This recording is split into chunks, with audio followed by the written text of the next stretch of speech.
just to scam their followers. As a matter of fact, there's let's see, what's this from? This is from Gizmodo. I found a funny scam story about some social media influencers who embezzled over $100 million from their followers and some of the things that they said. So basically, what they would do, some TikTok and YouTube stars, what they would do is there's a lot of financial influencers on YouTube, TikTok, and they tell people to invest in cryptocurrencies. They tell people to invest in different types of real estate or stocks or companies, whatever it is.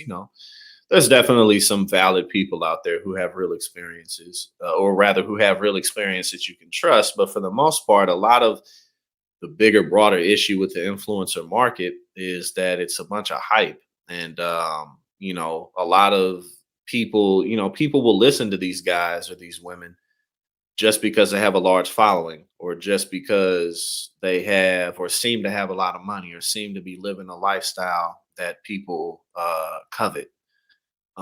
So they'll just invest in these shit coins and invest in these stocks just because they're saying to do it. But there was a 44-page indictment, unsealed, filed by the U.S. District Court of the Southern District of Texas. And grand jury charged 8 financial influencers in a large-scale securities fraud conspiracy that racked up over $114 million over a little less than 2 years.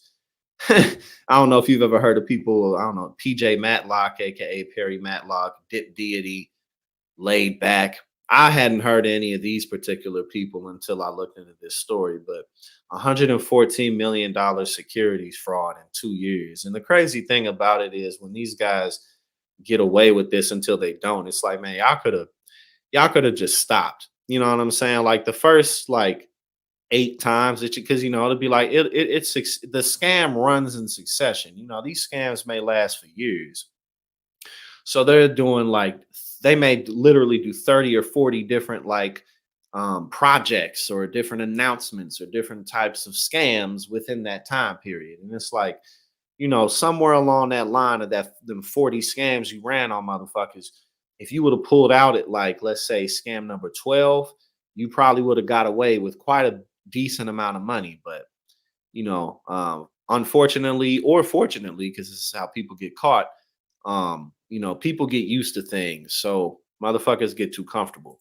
So again, there were 8 people charged in this, and I'm gonna read over some of what they said. Some of these recordings in their Discord servers. They didn't realize that they were being recorded. But again, it's not just that the federal government has hard evidence on money transfers and stuff from these people, but they actually recorded them. And because what happens when these guys get caught, they always try to play stupid. I didn't know what was going on, even though they were the ones in charge of the whole thing. They never knew what was going on. But again, $114 million in 2 years. So let me get down to some of what was said about the case. The defendants used social media to amass a large following of novice investors, and then took advantage of their followers by repeatedly feeding them a steady diet of misinformation, which resulted in fraudulent profits of approximately $100 million, SEC Enforcement Chief Joseph Sansone said in a release.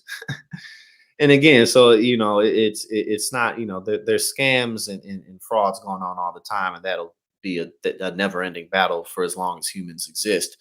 But it's just interesting, while a lot of people's eyes may be on crypto, these things are still going on in the influencer market at large, because these influencers will have people, because you have things like Patreons and different types of stuff, which again, a lot of influencers use well.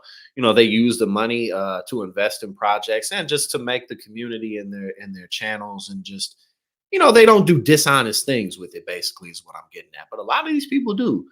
They mislead their audiences. They have them thinking they're someone that they're not, which obviously is problematic, because you got people following you and listening to your advice about stuff that you don't know what the hell you're talking about, misleading people who may honestly be just honestly looking for help. And these motherfuckers is robbing them out of this much money. This type of stuff happens all the time. And that's one of the crazy things about the internet, especially, well, rather streaming in YouTube services. There's all types of great information that you can get. But man, there's so much crap out here. And again, especially because of the culture that we live in, the consumer culture, All you gotta do is flash some shit in front of people, and people will think that you're legitimate.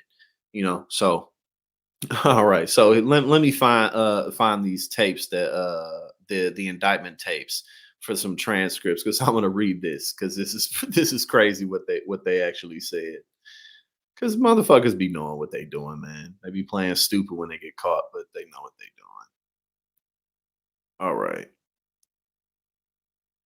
All right, here we go. As if to accentuate the allegations, the indictment dives into transcripts of recordings from some of the influencers as they chatted openly about their scheme on Discord. The SEC noted that the influencers thought their conversations were private, but all the while they were being recorded. When Knight and Tom Cooperman chatted about the scheme in May 2021 to pump up the value of GTT Communications stock price, one of their co conspirators, who went unnamed in the indictment, seemed afraid of getting caught. Here we go. Here we go. This was somewhat they said. The person said, I just want to do it the right way. I just want to do it the right way. Knight allegedly responded, the fucking right way? We're robbing fucking idiots of their money. So it's like, these guys are like, well, we're so smart. We're duping these idiots. Motherfuckers who look up to like, what's her name? Jordan Belfort from Wolf of Wall Street. That always kills me when people are like, they're like, who's your role model? Jordan Belfort.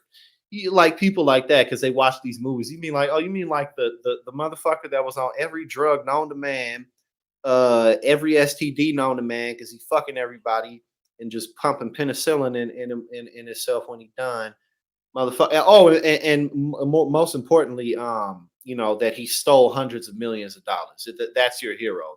But these are the types of people there are. It's like, like. That's how they see the world. It's like Jordan Belfort, Wolf of Wall Street, drugs and alcohol and madness and broken families and okay. And that's why y'all motherfuckers got caught. The conspirators spelled it out pretty cleanly in their Discord chats, just what they were trying to accomplish. And what's the name? How you say this? Barcy? All right, fuck it. I'll call him Dr. R. Like what Dr. R does, because I don't know how the hell to say his last name. Like what Dr. R does is he alerts it, and then like 5 minutes later, all his little minions start like retweeting it and saying added with him, so it like builds the hype back up. It happens every single time. They have this shit down to a fucking science. It's great.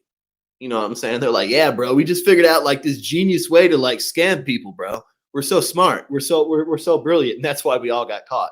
Again, it's like y'all was running these schemes for years, and you just didn't know when to quit. That'd be these people's problems. You don't know when to quit. You think you're so damn smart, but really you're just bold. You're audacious, but you don't think forward very much. Oh my God. According to the SEC, Dr. R, who went by the Stock Sniper on Twitter, told his followers, he told his followers, it's not my goal to only make me prosper. I want all of you to prosper. I'm going to make each and every one of you make it. The market is so universal. You just got to adapt to the current conditions. Let's go crazy. Like, yeah, it's so easy. It's so easy. That's the other thing about these things. It's like, I have found the way to easily get rich as fuck. Fuck tradition. Fuck, the experts. Forget everything that everyone's telling you. I know the way. Like, it's like, no, you don't.